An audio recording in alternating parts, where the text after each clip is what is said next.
Welcome back to the 5-panel blanket crochet along sponsored by Plymouth Yarns. I'm Edie Eckman.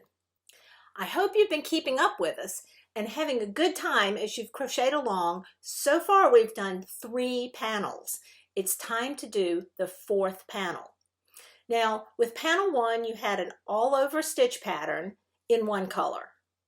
With panel 2 we did the wave stitch and we had 1 row stripes using 3 colors. And as you turned and did those 1 row stripes with 3 colors, you learned that you didn't have to cut the yarn at the end of every row because it was there waiting for you. Hopefully panel 3 was a little bit of a relief because you only had 1 color to keep up with and it was just a 2-row pattern.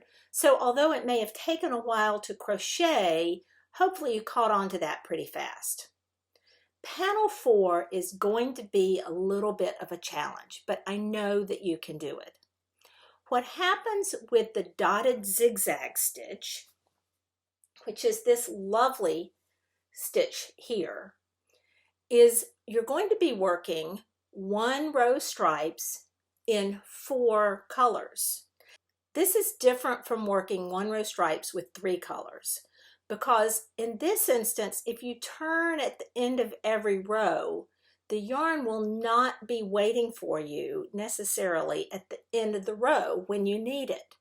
But there's a way to force that to happen, which I will show you in the instructions on how to do this stitch. What you need to do before you start is take a breath.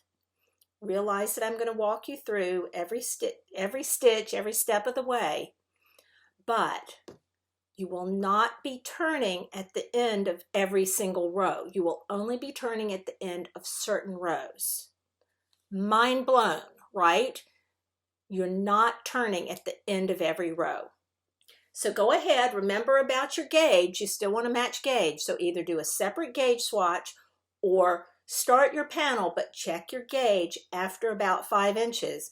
Go back, do it again if you're not on gauge. You want this panel to be about 8 inches wide when you have done all the stitches. Crochet your panel. Don't turn at the end of every row. Carry the yarn up the sides. You've got this.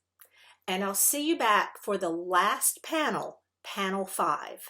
If you have questions, you can always ask them in the comments at the end of the blog, and we'll do our best to answer.